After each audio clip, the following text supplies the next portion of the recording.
ब्रह्मा का पिता है, कौन विष्णु की मां, शंकर का दादा कौन है, हमको दे बता।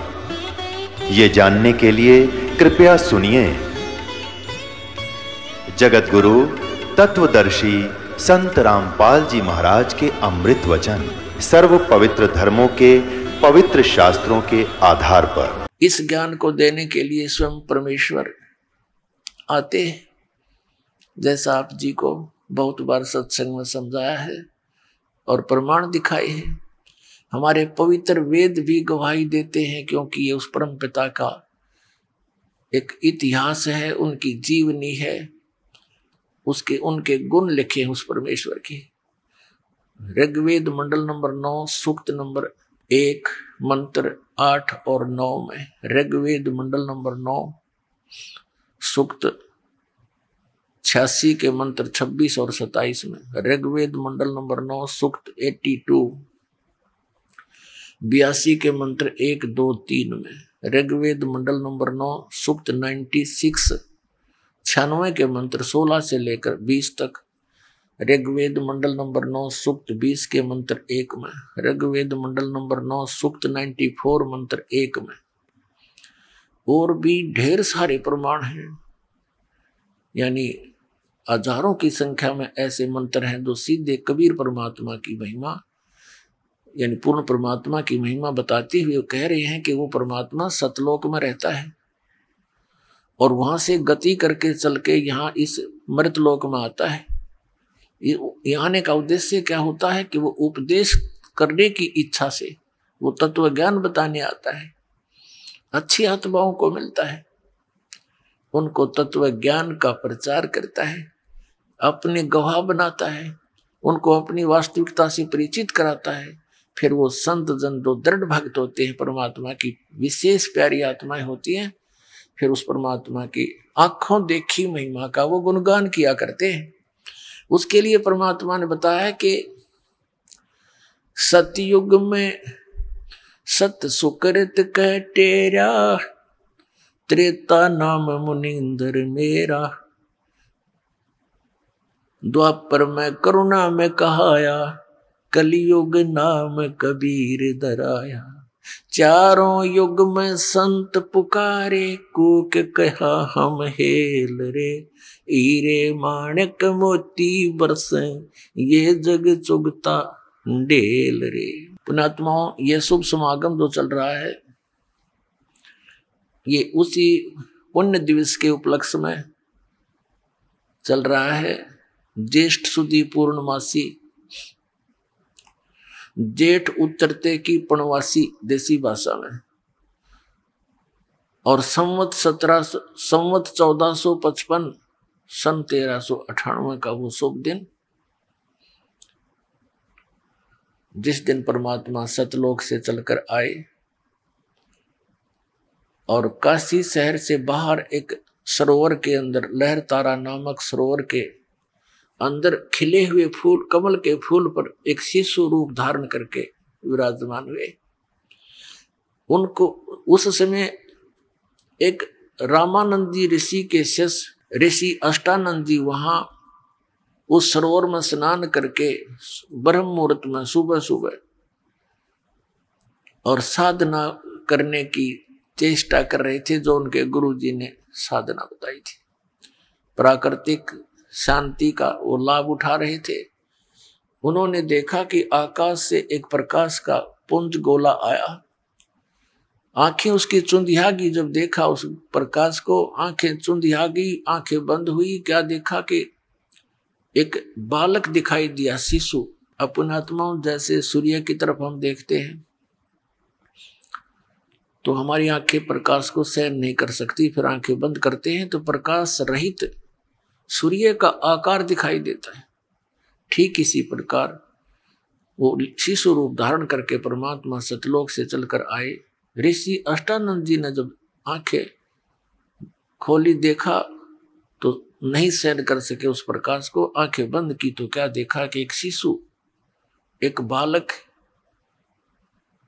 दिखाई दिया, उसका प्रतिबिंब दिखाई दिया। कुछ ही देर में क्या देखा कि वो प्रकाश एक उसी सरोवर के किनारे पर किसी कोने में सिमट गया। अंधेरा था, कुछ दिखाई नहीं दिया, उठकर चल पड़ा। उसने सोचा शायद मेरी भक्ति की कोई उपलब्धि है। ऋषि अपने गुरुदेव स्वामी रामानंद जी से जाकर पूछा कि हे गुरुदेव, आज मैंने भक्ति की साधना करते समय ऐसे ऐसे एक दृष्टांत देखा, इसका समाधान कीजिए गुरुवर। आकाश से एक प्रकाश का गोला आता नजर आया, आंखें बंद होगी, उसको सहन नहीं कर सकी, फिर आंखों में प्रतिबिंब क्या देखा कि प्रकाश रहित एक बालक दिखाई दिया। ये कोई मेरी भक्ति की उपलब्धि है ऋषिवर, या कोई मेरी भ्रम है? तब ऋषि जी ने जैसा ज्ञान था बताया कि जब ऊपर के लोकों से अवतार यहाँ कोई लीला करने वास्ते आते हैं तो ऐसे तारे से टूटा करते हैं, और वो किसी माँ के गर्भ में जन्म लेगा, कुछ ही दिनों में यहाँ लीला करेगा। अब उसने इतना ही ज्ञान था क्योंकि इनके भगवान माँ से जन्म लेकर यहाँ के भगवान कहलाते हैं, लेकिन ना सतगुरु जननी जने उनके माना बाप, पिंड ब्रह्मांड से रहित हैं जहां न तीनों ताप। और परमात्मा भी कहते हैं खुद, मात पिता मेरे नहीं ना मेरे घर दासी, जुल्हे का सुत आण कहाया जगत करे मेरी आसी। मेरे कोई माता पिता नहीं, ना मैंने कोई पत्नी यानी स्त्री धारण की, और मैं एक जुलाहे के घर लीला करने के कारण मेरे को दानक जुलाया कह मेरी मजाक बना रही है। तो पुण्यात्माओं, वो परमात्मा स्वयं इस दिन ज्येष्ठ सुदी पूर्णमासी को एक शिशु रूप धारण करके आए, और उस शुभ दिन के उपलक्ष्य में उस परमात्मा की महिमा बताने के लिए एक विशेष 5 दिवसीय समागम शुरू किया गया है। धन भाग है आपके, धन्य आपके माता पिता जिनसे जन्म हुआ।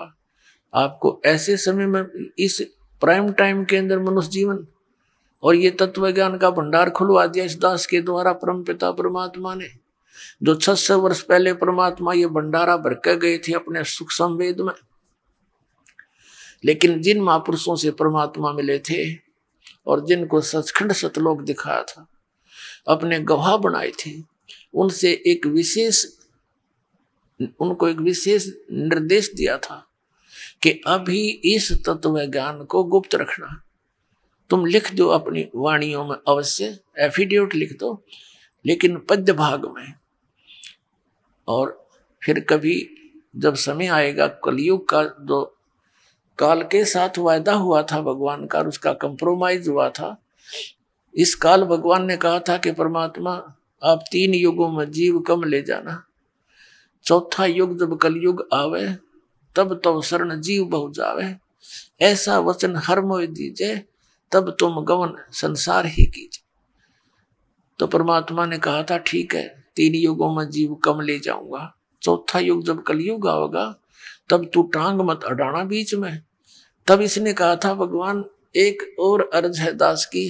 काल ने कहा था परमात्मा से, कबीर जी से, परमात्मा ने कहा बोल क्या है कि भगवान जोर जबरदस्ती ना करना, आप अपना ज्ञान दे कर ले जाना, अपने बना कर ले जाना, आप जबरदस्ती ना करना। मेरे ज्ञान पर आश्रित मेरा, आपके ज्ञान को सुन के आप में भावित हो तो आपका ऐसे करना।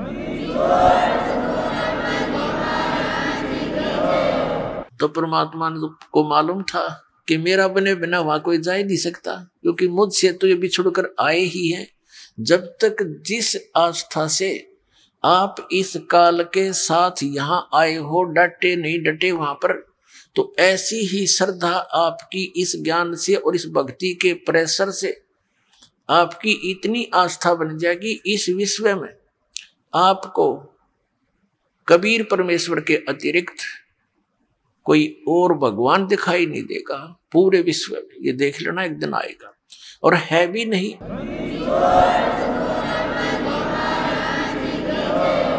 और परमात्मा है भी नहीं। हम तो अपने बाल बुद्धि के कारण जिस भी संत पंथ ने जैसा हमें ज्ञान दिया हमने मान लिया कि गुरुजी हैं, ये बड़े पहुंचे हुए हैं, ये धुर के धनी आए हुए हैं, परम धनी है। और उनको कख नहीं पता था, इस परम धनियों को ना न सतलोक का पता, ना सचखंड का पता, ना सतनाम के बारे में जानकारी, क्योंकि परमात्मा ने कह दिया था धर्मदास मेरी लाख दुहाई, और ये मूल ज्ञान की दबार ना जाई।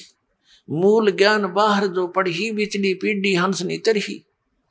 तो परमात्मा ने ये मूल ज्ञान इसलिए छुपा रखा था कि इस काल ने, जब परमात्मा ने सारी स्वीकृति दे दी जो उसने डिमांड करी और वचनबद्ध कर लिए भगवान को, परमात्मा को पता था इसने कर लेने दे, जो कराई तो इतना ही कर सकता है।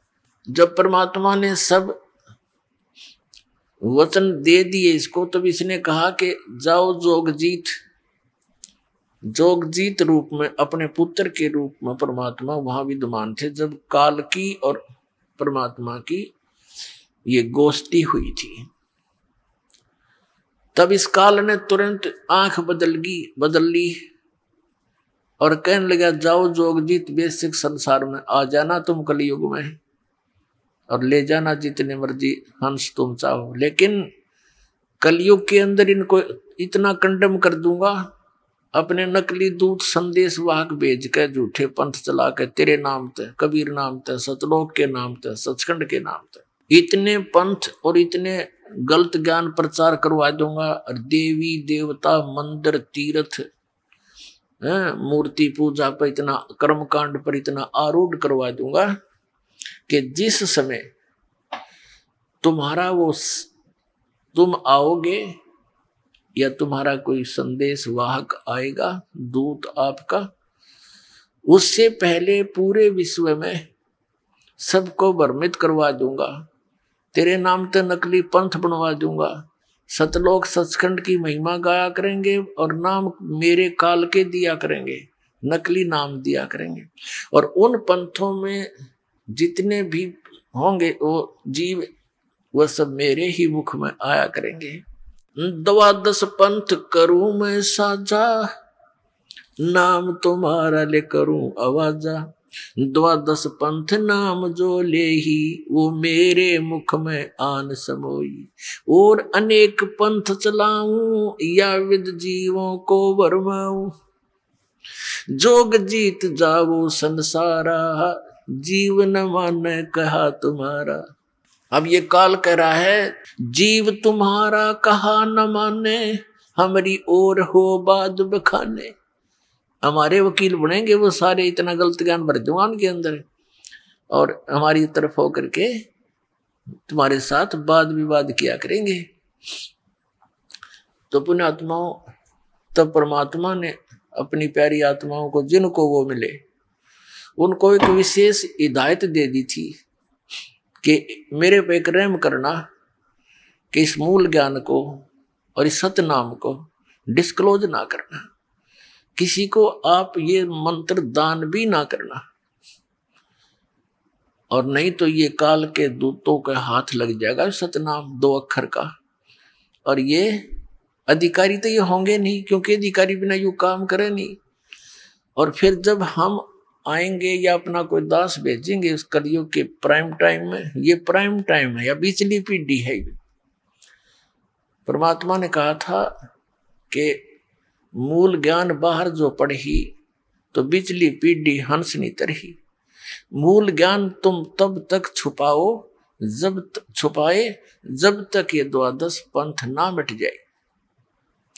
तो अब वो समय आ गया पुण्यात्माओं, जो परमात्मा ने निर्धारित किया था। इसको पवित्र कबीर सागर के अंदर इसको ठीक बोला, ठीक का समय। परमात्मा ने सूक्ष्म वेद में कहा कि कलयुग बीते 5500 पाचा, तब ये वचन मेरा होगा साचा। तो पुण्यात्माओं, ये कलयुग 5500 वर्ष बीत चुका है, आगे ये चल रहा है। तो अब वो समय है बिचली पीढ़ी का। जैसे इस दास का जन्म हुआ सन 1951 में, 8 सितंबर 1951।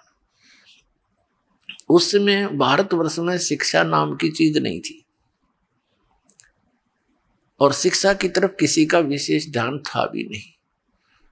और 1947 में भारत स्वतंत्र हुआ 1951 में दास का जन्म हुआ। उसके बाद भारतवर्ष के अंदर शिक्षा की बाढ़ सी आ गई, बूढ़े भी पढ़ा दिए। ये परमात्मा की कृपा थी। और अब इससे पहले का जो समय था वो प्रथम चरण था कलयुग का, और अब ये बिचली पीढ़ी चल रही है, क्योंकि प्रथम चरण में परमात्मा स्वयं आए और उस समय ये ज्ञान दिया था कि कलयुग प्रथम चरण कलयुग निर्वाणा, तब मगर मांडू मैदाना, मगर से शरीर जाऊंगा। और अब ये बिचली पीढ़ी और लास्ट की जो कलयुग का एंड होगा, लास्ट का समय होगा, अंतिम समय, उस समय सभी प्राणी नास्तिक हो जाएंगे। कोई भगवान को चाहने वाला लाखों में एक होगा, और सब कर्तगनी होंगे, शराब मांस तंबाकू खाया करेंगे, सब दुराचारी हो जाएंगे, बहुत छोटे छोटे कद हो जाएंगे, आयु बहुत घट के 20 वर्ष की रह जाएगी, और 5 वर्ष उसमें से खंड होगी। जैसे आजकल हम 100 वर्ष मानकर चलते हैं, तो 80 और 75 90 तक कोई एक आधा ही पहुंचता है, नहीं तो 70 75 तक सभी चले जाते हैं शरीर छोड़कर। तो उसमें मैक्सिमम आयु जो कलयुग के अंत में मनुष्य की 20 वर्ष की होगी, और 15 वर्ष तक सब मर लिया करेंगे, जवान भी हो लेंगे, और वो सारे जो करना क्रिया कर लेंगे, और बिल खोद कर रहा करेंगे। इतनी जनरेशन हो जाएगी, मकान नहीं बना पाएंगे, और ज्यादा से ज्यादा 1.5 फुट का शरीर रह जाएगा इस प्राणी का। आप पिछले देख लो, पिछले इतिहास देख लो, अपने इस जीवन में देख लो, कितना अंतर होता जा रहा है। एवरेज हाइट कितनी घटती जा रही है मनुष्य की। तो उस समय ऐसी स्थिति आ जाएगी, कच्चा मांस खाने लग जाएंगे, इतने दुराचारी लोग हो जाएंगे, कोई इज्जत और बेइज्जती का कोई हिसाब किताब नहीं रहेगा, कोई व्यवहार ठीक नहीं रहेगा किसी व्यक्ति का। तो उस समय तो भक्ति का नाम में नहीं चल सकता। तो अब ये बिचली पीढ़ी है, ये क्रीम है, ये समय है कलयुग का क्रीम। और ये अब पुण्यात्माओं के हृदय में, सबके हृदय में भगवान की चाह है। वो दूसरी बात है कि वो जो जहाँ साधना कर रहे हैं वहां उनसे कोई लाभ तो मिल नहीं रहा, फिर भी उनको कहीं और भी पता चलता है कि वहां शायद भगवान है, तो वहां भी दौड़ जाते हैं।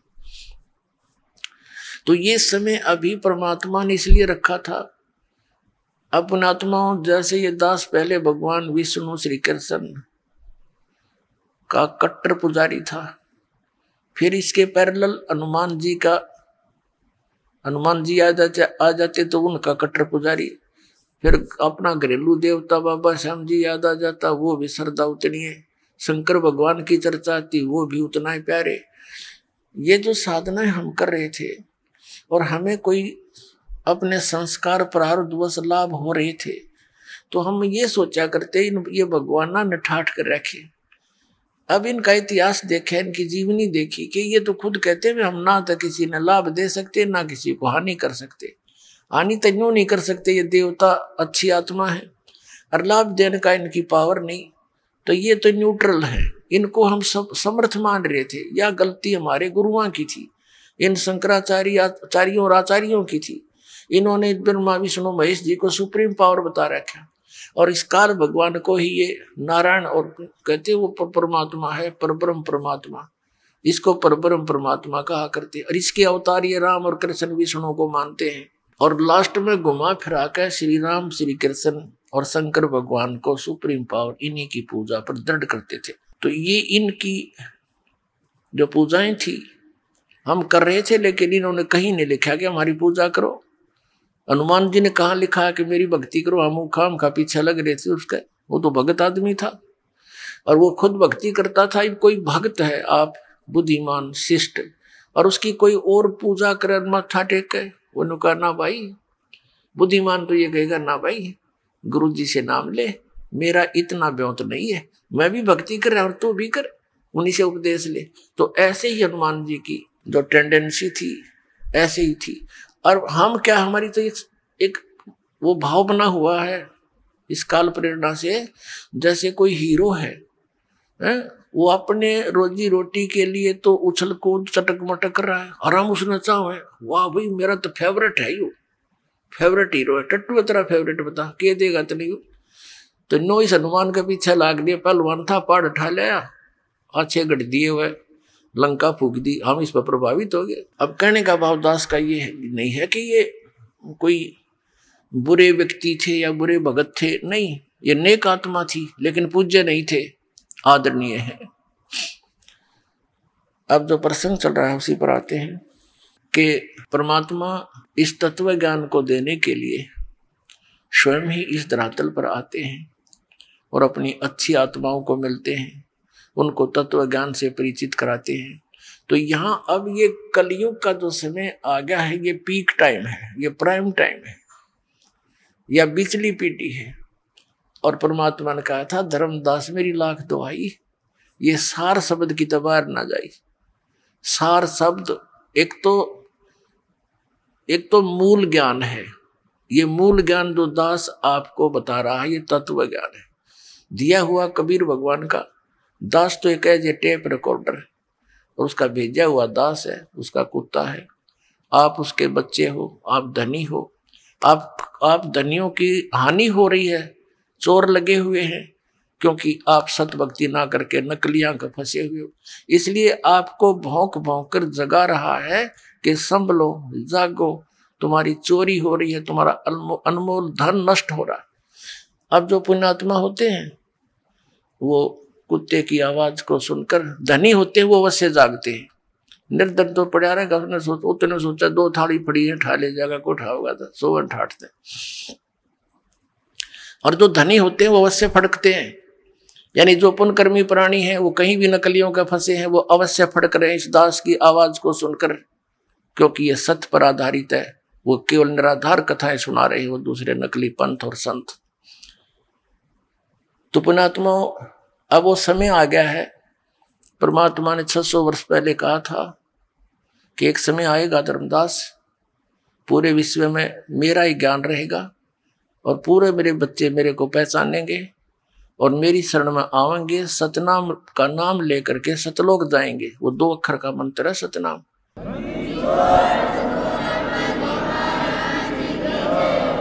इस सतनाम को देने का इस विश्व में कोई अधिकारी नहीं है पुण्यात्मा, इस दास के अतिरिक्त। यह अभिमान ना समझना, ये तत्व ज्ञान समझना, यानी सच्चा ज्ञान समझना।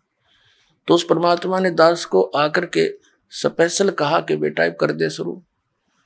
सन 1997 में इस दास को परमात्मा आकर मिले और कहा कि अब यह समय आ गया है, अब खोल दे इस पिटारे को, भंडारे को, और तेरे साथ रहूंगा, चिंतित मत होना।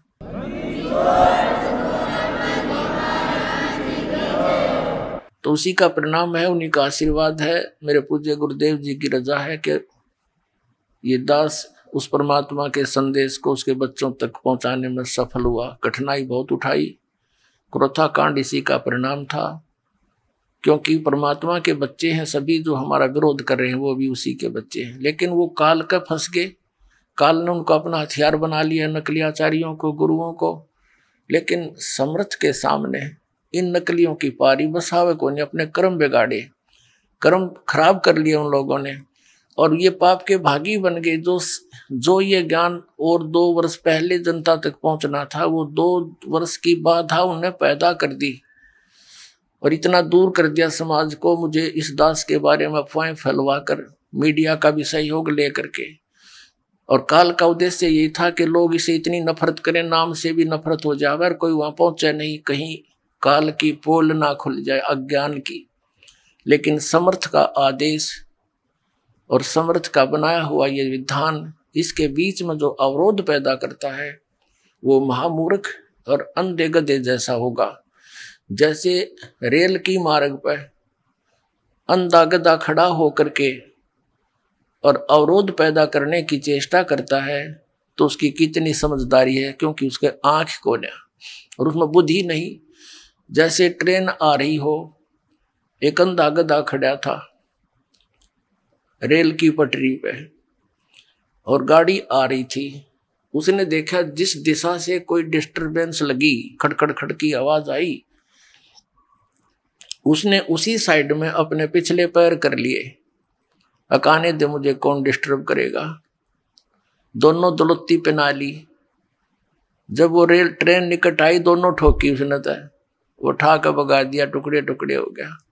तो पुण्यात्माओं, इस परमात्मा का मार्ग है ये, उस समर्थ का चला हुआ ये मार्ग है। इस मार्ग में जो अवरोध पैदा करेगा वो हिरण्यकशिपु की कैटेगरी में आएगा, वो कंस की कैटेगरी में होगा।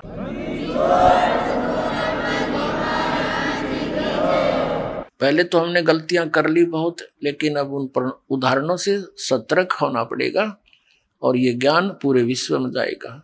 एक बार पुनः, अब तो आग लगी पड़ी है, कलयुग घोर दिखाई देता है। किसी मजहब धर्म के पुण्यात्मा भक्ति भी करते और मांस खाते हैं, बीड़ी पीते, शराब पीते, और किसी रिश्वत की आंट नहीं, माया दौड़न की होड़ लगी।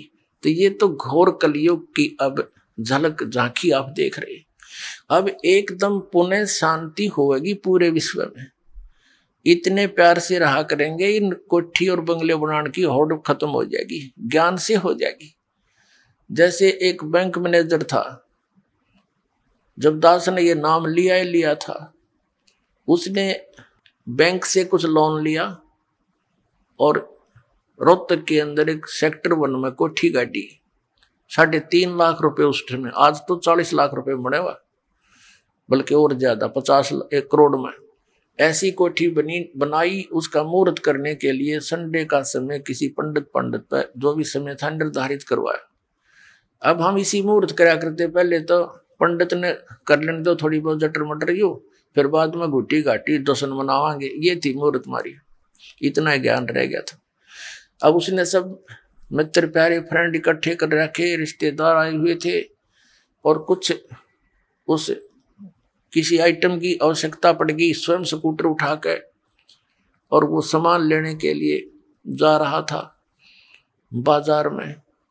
मेडिकल मोड़ के ऊपर एक स्कूटर टकरा गया, 2 व्हीलर से 2 व्हीलर, और पड़ गया। पड़ते ही कनपट्टी लागी फुटपाथ पे, वहीं पर मृत्यु होगी। अब चाट ले उसको ठी ने, वो दरा रहेगा, जश्न मनाऊंगा।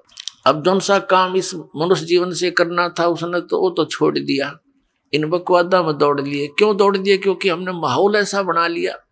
अध्यात्म ज्ञान के आधार से हम यहाँ इस साइड पकड़ गए, दूसरी स्पीड पकड़नी थी, भगवान की भक्ति करनी थी। एक मकान ठीक अपना बना ले, ठीक सा, गर्मी सर्दी से बचने के लिए तो इसलिए बना था कि भक्ति में बाधा करती है प्राकृतिक यहाँ की आपदाएं। कभी गर्मी गनी, कभी सर्दी, कभी वर्षा आ गई, कहीं ओले गिर गए, तो उससे बचकर भक्ति करने में डिस्टर्बेंस ना हो, इसलिए झोपड़ी झापड़ी डालकर अपना टाइम पास करना था। अब जैसे, क्योंकि वो बातें पहले तो असर कर नहीं थी, यो नाम लेने के बाद तो कति कलेजे में लग गए ये बातें। सचमुच यो के सांग होया।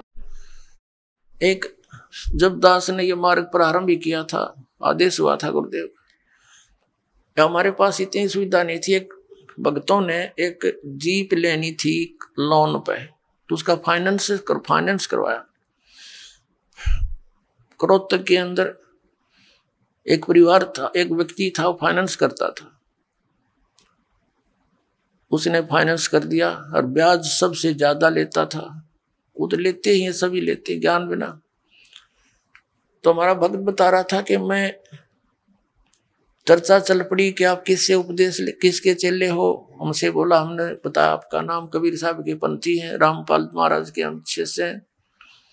और हमने, भक्त कह रहे थे, हमने भी उसके पिताजी बैठे थे ऑफिस में, तब तक हम इंतजार कर रहे थे, उस लोन करने वाले उसके पुत्र की इंतजार कर रहे थे, उसके ऑफिस में बैठ के। तो उसके पिताजी से कहा कि आप भी भक्ति करो, नाम ले लो हमारे गुरुजी से। तो उनका पिता कहता है कि मेरी तो मौज हो रही है, भगवान शंकर की पूजा करूं, माता की पूजा करते हैं, और गुरु हमने बना रखे हैं अपने, और भगवान विष्णु के हम पुजारी हैं, सब काम हम ठीक करते हैं, मूर्ति ला रखी।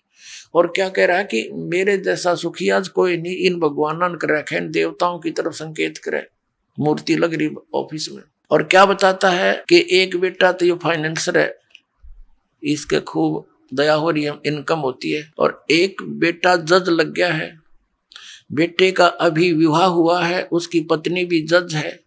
बताओ मैं किसका नाम ले लो, इन गुरुवान इन भगवानों को छोड़कर आप क्या बात करते हो। अब हमारे भक्तों का कहने का फर्ज था, बाकी बहस कौन करे इनके साथ, ये तो काल के वकील हैं सभी।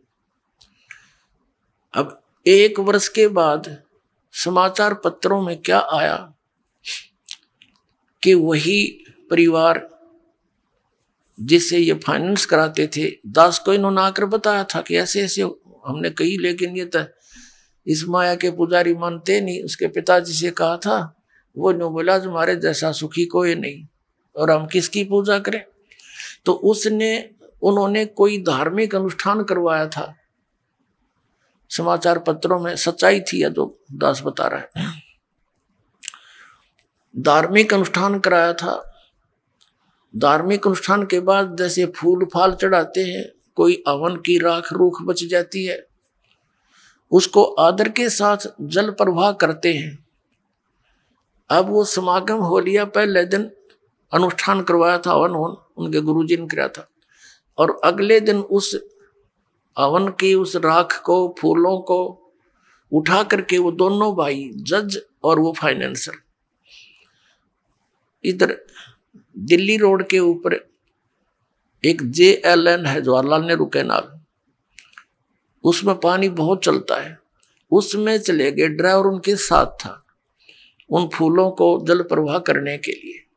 अब जो ही उन्होंने जल प्रवाह के लिए फूल फेंके तो वो स्लोप ज्यादा है ऐसे उस दरिया, उस नहर का, कैनाल का, वो ऊपर पटरी पर गिर गए। अब उसने सोचा कि ले थोड़ा सा इनको नीचे सरका देता हूं। अच्छे एक भाई ने हाथ पकड़ लिया, एक नीचे को होकर सरकाने लगा। उसका काई लगी हुई थी, पानी कुछ डाउन हुआ था, पैर फिसल गया। वो दूसरा भाई भी साथ में, और वो भी तिरना कोई से ना नहीं, दोनों मर गए, डूब गए। वो जज भी मर गया और वो फाइनेंसर भी मर गया। पेपर में आई, ड्राइवर खड़ा खड़ा देख रहा। उसने फोन किया, इकट्ठे हुए। तीसरे दिन लाश मिली थी वहां शालावास पंप हाउस पर जाके। अपने आत्माओं, देखो परमात्मा हमें आगाह कराते हैं कि जब तक तुम्हारे पुण्य चलते हैं पूर्व जन्म के, आपकी पूर्व जन्म की बैटरी चार्ज है, तो आपको सब सुविधाएं प्राप्त रहेंगी, चाहे आप किसी की पूजा करो चाहे ना करो, यानी सत भक्ति ना करके अन्य चाहे पूजा करो चाहे ना करो। और आप ये सोचते रहते हो कि जो साधनाएं हम कर रहे हैं इससे हमें ये पुण्य हो रहा, लाभ हो रहा है। अब उन्हीं साधनाओं को करने से वो ये मान रहे थे हमारे सर्व सुख हुए हैं, और उस समय नाश हो गया उनके करते करते। तो खाक साधना थी वो। अब वो जो नया विवाह हुआ था और लड़की चली गई, जो उसकी पत्नी थी, उसने कहीं और मैरिज कर ली, अब हो गए जैसे कि तैसे। तो पुण्यात्माओं, जो काम करना चाहिए था वो तो छेड़ा भी कोई ना, वो तो स्टार्ट भी नहीं किया। तो अब इस सत्संग से आपके अंदर प्रेरणा होगी, क्योंकि भगवान का आदेश है ये। आप उसके बच्चे हो या भरम रहे हो, भटक रहे हो, आपने जाना था सतलोक में धक्के खाओ, इन स्वर्ग तक मुश्किल से पहुंचा जाता है, फिर वापस यहीं आ रहे हैं।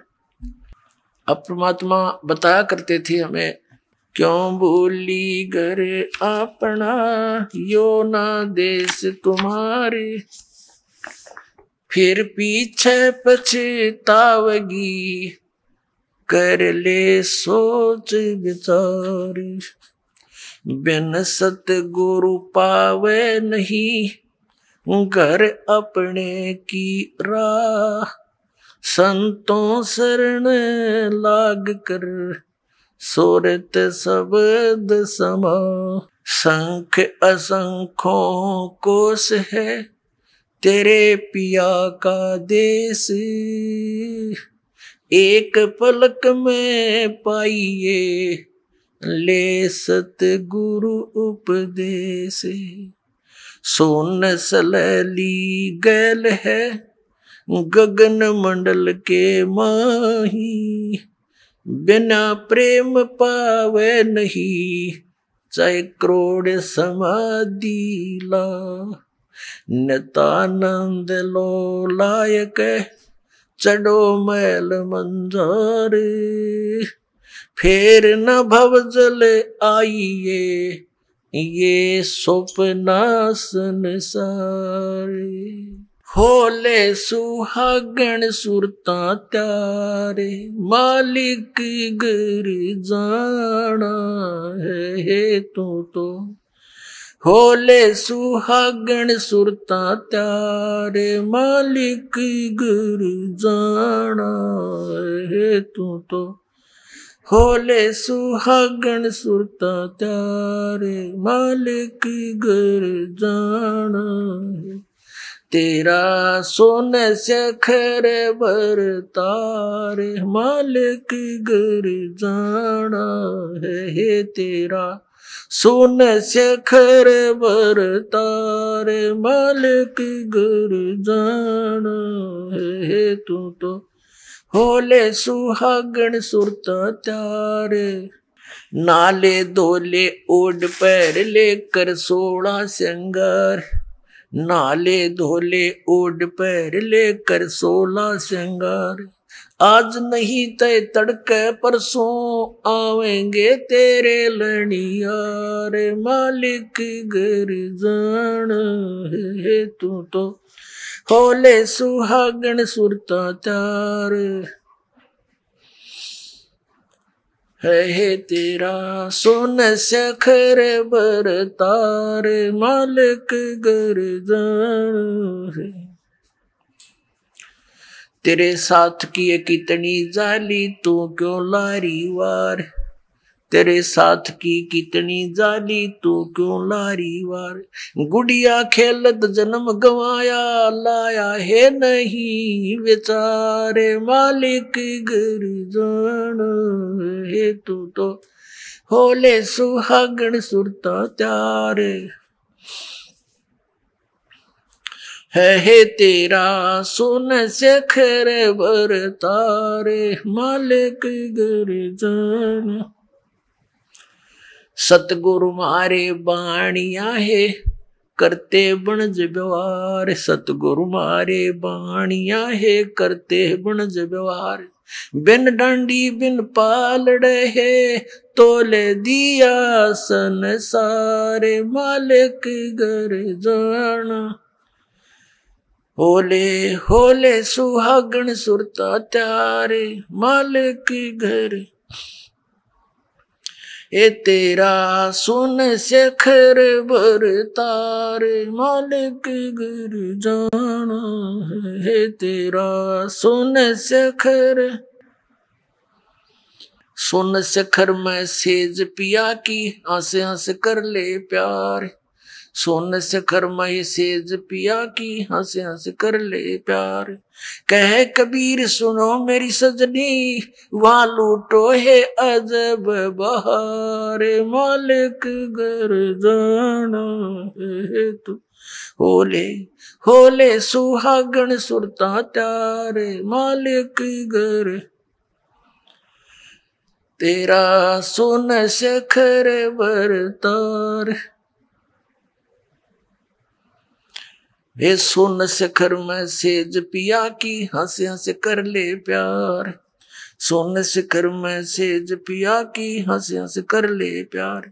कह कबीर सुनो मेरी सजनी वहां लूटो है अजब बहार मालिक घर जाना है। होले होले सुहागण सुरता त्यारे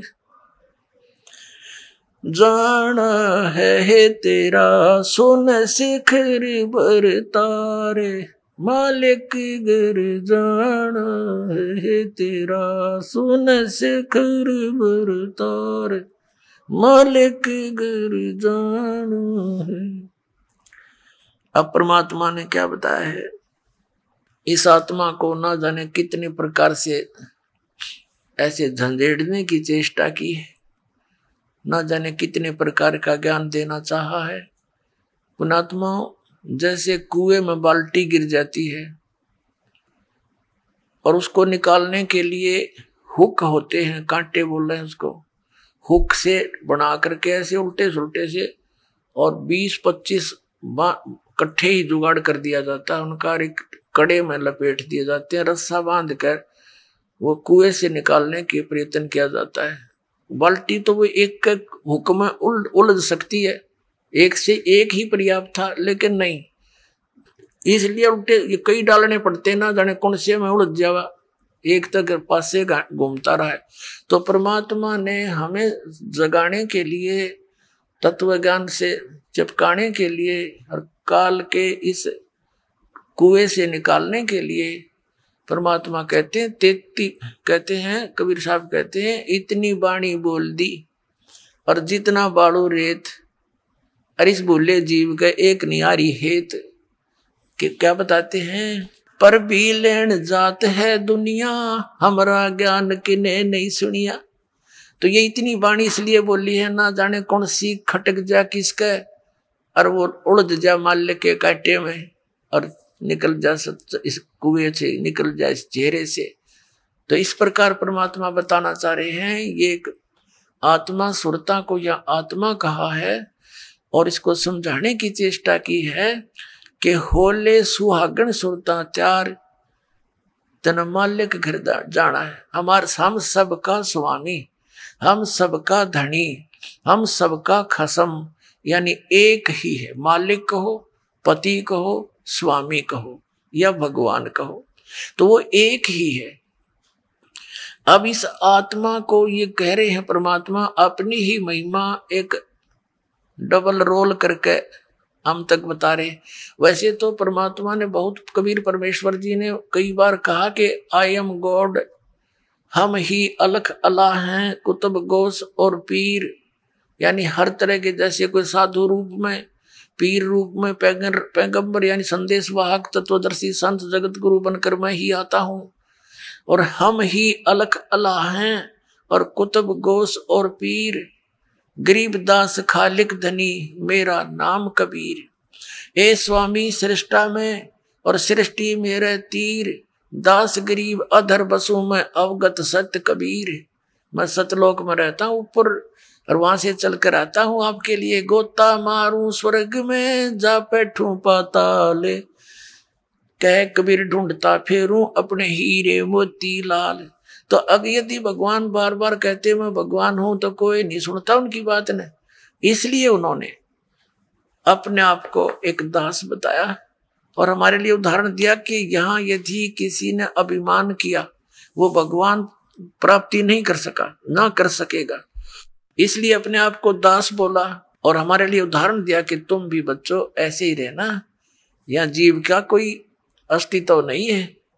कहते मर्द गर्द में मिल गए वो रावण से रणधीर, कंस के सी चाणूर से वो हिरणा कुश बलबीर, तेरी क्या बुनियाद है तू जीव जन्म दर लेत, गरीबदास एक नाम बिना तेरा खाली रह जा खेत। तो कहते मर्द गर्द में मिल गए वो धरती तोले थे, बिरन मट्टी को प्राप्त हुए गधे की योनि भोग रहे हैं। तो यहाँ तो दास बनकर है, सबसे किसी को दुख ही नहीं करे, मन कर्म वचन से भी किसी को पीड़ा देने की चेष्टा भूल कर नहीं करना, आपकी भक्तिहीनता हो जाएगी, भगवान आपसे नाराज हो जाएगा। तो धीरे धीरे हमने उतना शिष्ट बनना है जितना भगवान को हम पसंद हों। तो उसी के लिए यहाँ क्या बताया है, तेरा सुन शिखर में, सुन शिखर में, सुन माने सबसे वोकम प्लेस जहां और अन्य वस्तु ना हो, उस सुन के पार करके उसकी शिखर में, उसकी टॉप में, वहां तेरा पति रहता है, यानी तेरा मालिक है, वो सतपुरुष है। और वो परमात्मा स्वयं कहते हैं ए स्वामी सृष्टा में सृष्टि मेरा तीर, दास गरीब अधर ऊपर अधर बसूं, ऊपर रहता हूं सबसे टॉप मोस्ट प्लेस पे, और हम अवगत सत कबीर। तो यहाँ परमात्मा उसी तरह संकेत कर रहे हैं कि नाले धोले ओढ़ पैर ले। अपना आत्मा सुहागण कौन होती है, जिस लड़की का विवाह हो गया, जिस लड़की का विवाह हो गया तो वह सुहागण हुई, और जिसका विवाह नहीं हुआ वो कंवारी है। कंवारी है तो अपने पति के घर वो जाएगी कैसे, वो तो कंवारी है, अभी अपने पिता के घर पे ही है। तो हम जिन्होंने उपदेश प्राप्त हो गया, आप सब आत्माओं को जिनको दीक्षा मिल गई, तो आप सुहागण हो गए। अब जब लड़की का विवाह हो जाता है, विवाहित हो जाती है, तो पहले एक विशेष वो होता था, जैसे बच्चे को भेजने के लिए बहुत से आइटम तैयार करने पड़ते थे, और लड़की को भी चिंता हो जाती थी, अपने कपड़ों की कढ़ाई कुढ़ाई का वाला गिरा करती है। तो क्या बताते हैं कि इस राम नाम के धन रूपी इस दहेज ने इकट्ठा कर ले, यो दहेज तू लेकर जागी और ये सब तेरे अंदर जैसे 16 श्रृंगार कर ले। कौन से 16 श्रृंगार? शील, संतोष, विवेक, अक्षमा, भाव, भक्ति, दान का भाव बनना, इस तरह 16 प्रकार के एक साधक के। वैसे तो लड़कियों को 16 श्रृंगार कहे गए हैं, लेकिन भगत के जो श्रृंगार हैं वो कर ले, जिससे तू अपने पति को प्यारी लगे। यानी मांस, शराब, तम्बाकू ना खाना, आन उपासना नहीं करनी, और ये शील, संतोष, विवेक, दया भाव, नम्रता, एक बहुत अच्छा मृदु भाषा, इस तरह के जो आपके श्रृंगार हैं भक्त के, यदि आप इन श्रृंगारों से युक्त हैं तो भगवान को अच्छी लगोगे। ये उदाहरण दे रहे हैं।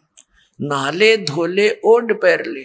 नहाना धोना क्या है? सत्संग रूपी इस अमृत सरोवर में आत्मा के मैल तार ले।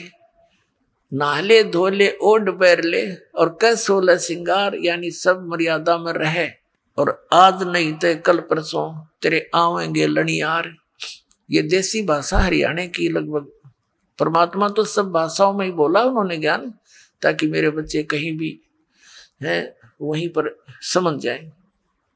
लनिहार मीन तुझे लेने वाले तेरे पति आएंगे, यम के दूत समझ ले। यहाँ तो लनिहार यम के दूत हमारे।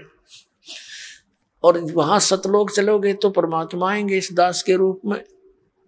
कहते हैं आज नहीं तो कल परसों एक दिन तो मृत्यु होनी ही है आपकी। यहाँ तो रहना ही नहीं किसी ने, तो चलने की तैयारी करनी पड़ेगी। जो सुहागण होगी, यानी जिन्होंने नाम ले लिया, गफलत नहीं करना। वो तो कभी भी आ सकते हैं लेने के लिए। अब तो हम प्राय हो गए हैं। तो इसके विषय में बताया है, तेरे साथ की कितनी जाली तू क्यों लारी वारे। गुड़िया खेलत जन्म गवाया तन लाया नहीं बेचारे।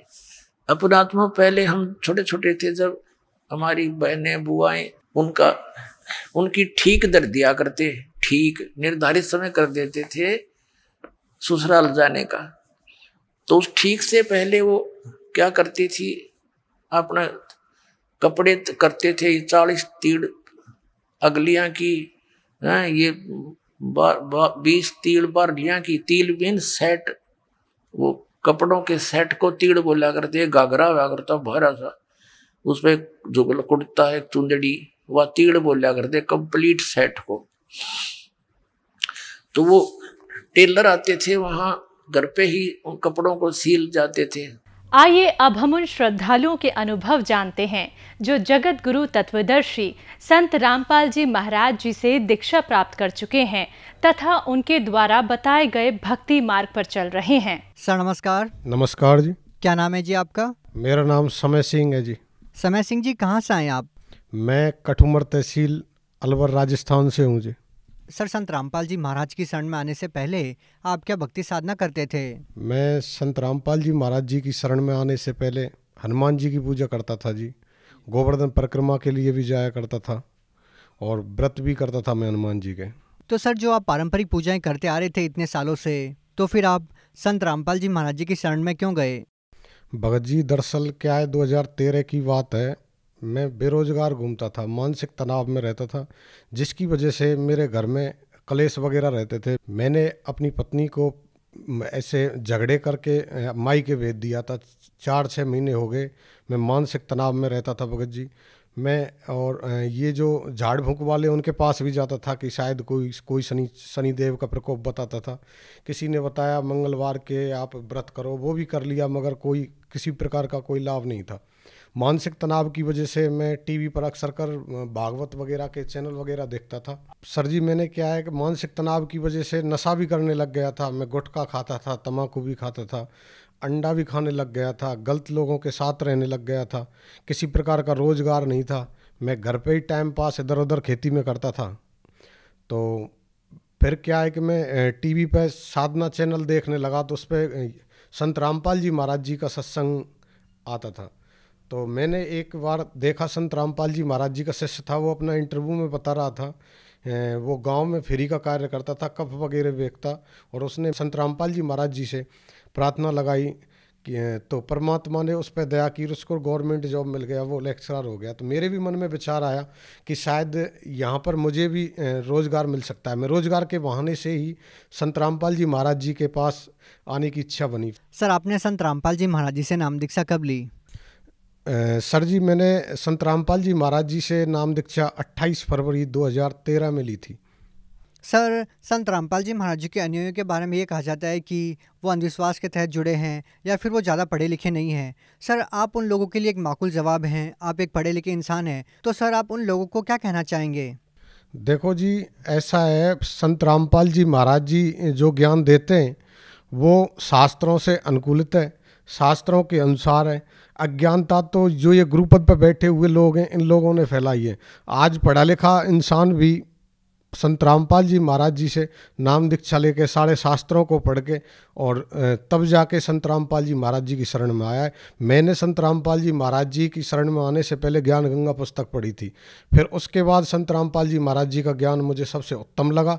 सर, जैसा कि आपने बताया कि आपने संत रामपाल जी महाराज जी के ज्ञान को समझा है, आपने ज्ञान गंगा पुस्तक को पढ़ा है।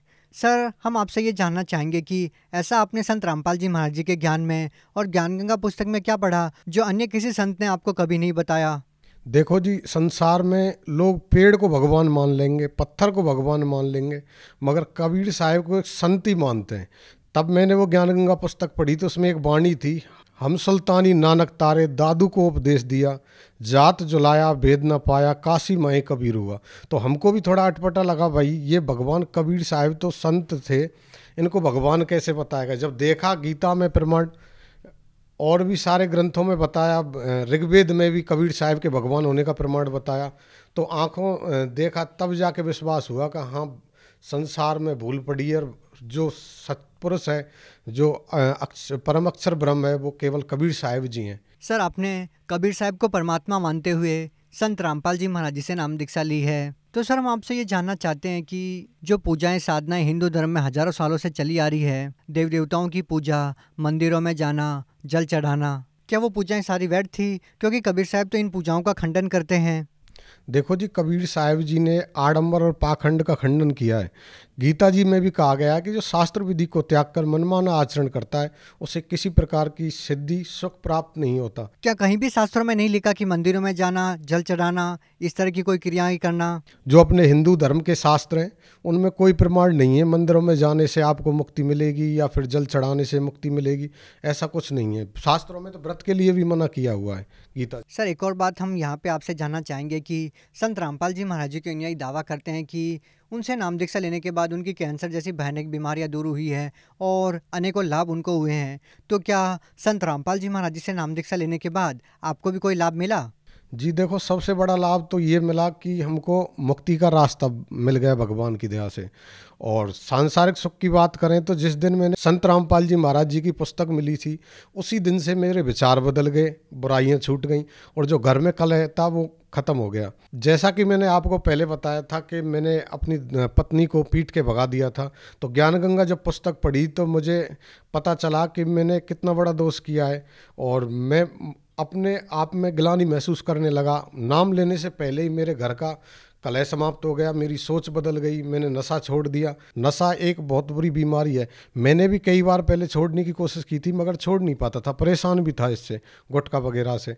मगर जब मालिक से मैंने नाम लिया तो भगवान सतगुरु रामपाल जी महाराज जी की दया से मेरा ये नशा ख़त्म हो गया। घर का जो कलेश होता था जिससे घर मुझे नरक जैसा महसूस होने लगता था, आज घर भी भगवान की दया से मेरा स्वर्ग जैसा है। कोई संत रामपाल जी महाराज जी की दया से स्वर्ग जैसा है, किसी प्रकार का कोई कलेश नहीं होता है। और एक सबसे बड़ा लाभ जो हुआ भगत जी, मैं क्या बेरोजगार घूमता था, मुझे कोई रोज़गार नहीं मिल रहा था। मैं गवर्नमेंट जॉब में भी कोशिश किया था, मैं डिफेंस में भी जाना चाहता था और मगर कोई नहीं था। तो मुझे लगा शायद सतगुरु रामपाल जी महाराज जी की दीक्षा लेने के बाद मेरे दिन सुधर जाएंगे और मैंने दीक्षा ली।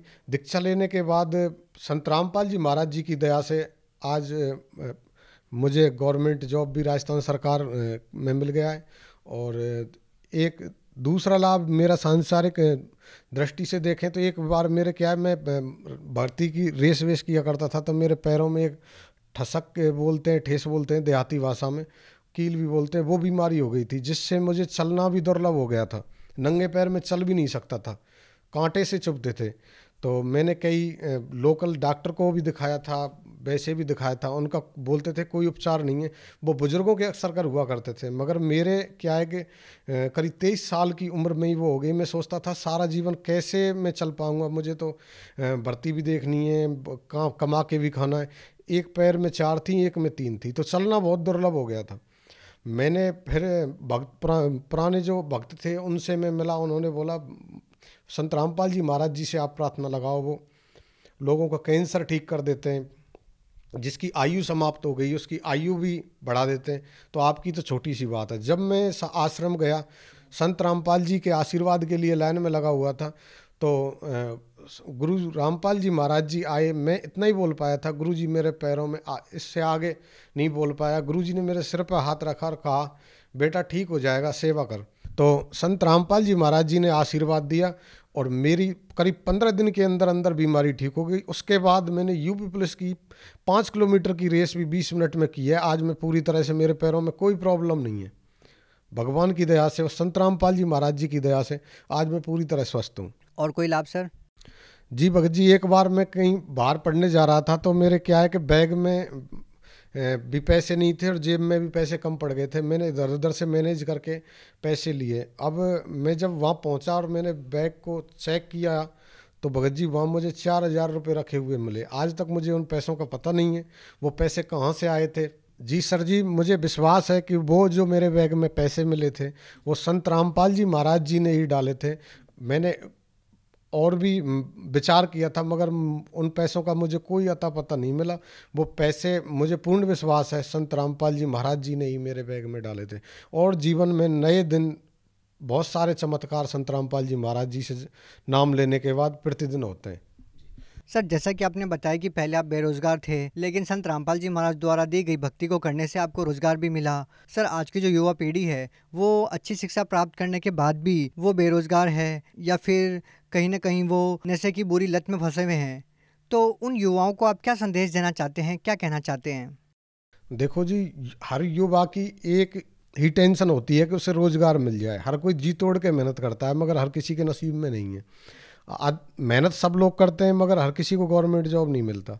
मैं हर युवा से एक रिक्वेस्ट करना चाहूँगा कि युवा मेहनत कर सकता है मगर किस्मत नहीं बदल सकता। और ये भगवान ऐसे हैं, ये संत रामपाल जी महाराज ऐसे हैं, जो आपकी किस्मत में भी नहीं होगा ना उससे ज़्यादा दे सकते हैं।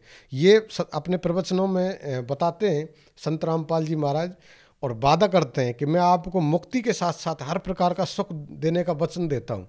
ये मालिक की वाणी है, और मालिक की वाणी संत रामपाल जी महाराज जी की वाणी है, और संत रामपाल जी महाराज जी की वाणी खाली नहीं जा सकती।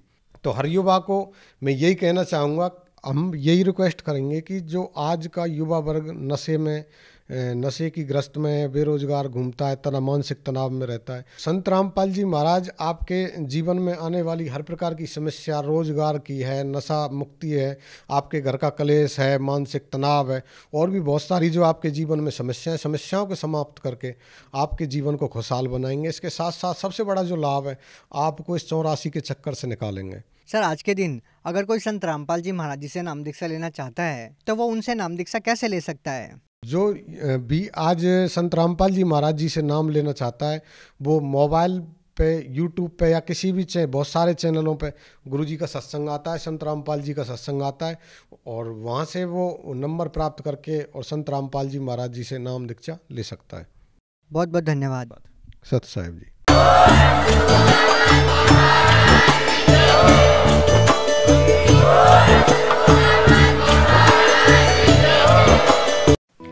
आप सुन रहे थे जगत गुरु तत्वदर्शी संत रामपाल जी महाराज के मंगल प्रवचन।